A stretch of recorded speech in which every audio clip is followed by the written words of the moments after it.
During the Revolutionary War, African Americans played complex and varied roles, navigating a landscape of conflicting promises of freedom, loyalty, and opportunity. From enslaved individuals seeking liberation to free blacks striving for equality for African Americans.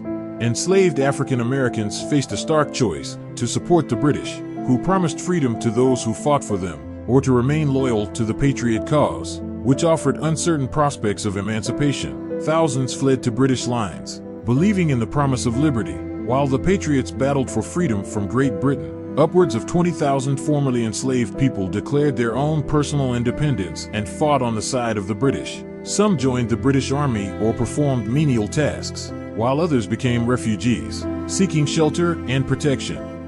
On the Patriot side, African Americans also contributed significantly, despite the inherent contradiction of fighting for freedom in a nation that denied them basic rights. Many saw the Patriot cause as an opportunity to advance their own interests. Free blacks and even some enslaved individuals fought alongside white colonists, believing that victory could lead to greater equality and freedom. One of the most well-known African American units in the Continental Army was the 1st Rhode Island Regiment, or the Black Regiment, which included both free blacks and enslaved individuals. Native Americans also served in this regiment. Their service demonstrated the commitment of African Americans to the Patriot cause and their desire to prove their worth as soldiers.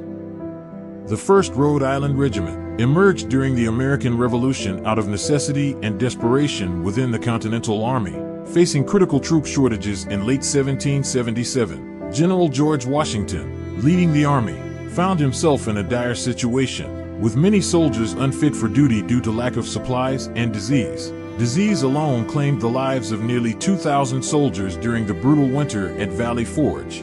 In response to the pressing need for troops, Congress mandated that each state must fill militia quotas based on population. Rhode Island, unable to recruit enough white men, turned to Washington for permission to enlist both free and enslaved black men. Initially hesitant due to fears of inciting rebellion among enslaved people, Washington eventually relented. This decision was influenced by Lord Dunmore's controversial recruitment of thousands of enslaved men for the British forces. Moreover, figures like General James Mitchell Varnum advocated strongly for the formation of a black regiment in Rhode Island after observing the valor of black troops in battle.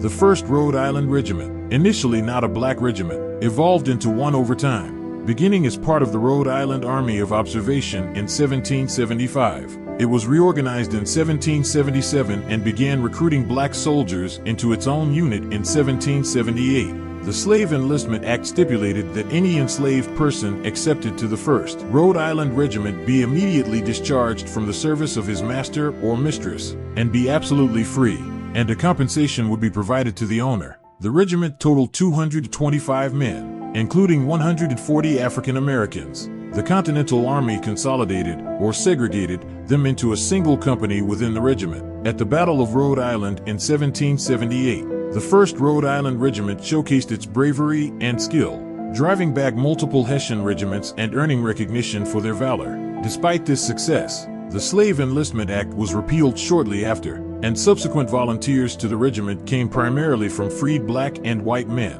This regiment slowly became fully integrated once enslaved African American recruitment stopped. However, the Rhode Island Regiment served for the entire duration of the Revolutionary War, participating in key battles such as the Siege of Boston, the Battle of Rhode Island, and the decisive Battle of Yorktown in 1781. Some prominent black soldiers in the 1st Rhode Island Regiment were Jack Sisson, an enslaved African American, born circa 1743. Sisson was the property of Thomas Sisson from Tiverton, Rhode Island. Details regarding Sisson's early years are scant, yet he was characterized as a tall, robust individual known by aliases such as Tack, Guy Watson, and Prince. He transitioned into a militia volunteer during the American Revolutionary War, and played a pivotal role in the apprehension of British General Richard Prescott in 1777. The exchange of Prescott for General Charles Lee took place on April 21, 1778. Songs of praises for Sisson echoed across the camp.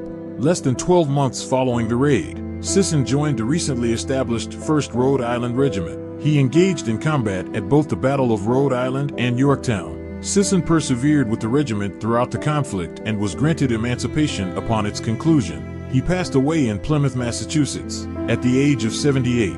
Cuff Gardner was born into slavery around 1760 and was owned by Christopher Gardner. In 1778, Gardner sold Cuff to the state of Rhode Island for £120, granting him the opportunity to participate in the American Revolution on behalf of Rhode Island. It was agreed that Cuff would receive his emancipation papers at the war's end if he survived. Unfortunately, records of Cuff's life post-service are scarce. It's possible he perished during the conflict or assumed a different name upon gaining freedom. The legacy of the 1st Rhode Island Regiment endures as a testament to the contributions of black soldiers to the American Revolution. While their service helped alleviate manpower shortages and demonstrated their combat effectiveness, widespread adoption of similar recruitment measures did not occur, highlighting ongoing opposition to enlisting enslaved individuals across the country. After the war, the promises of freedom and equality made by both sides proved elusive for many African Americans. Nonetheless, the courage and dedication of those who served in the 1st Rhode Island Regiment left an indelible mark on American history, paving the way for future generations of black soldiers.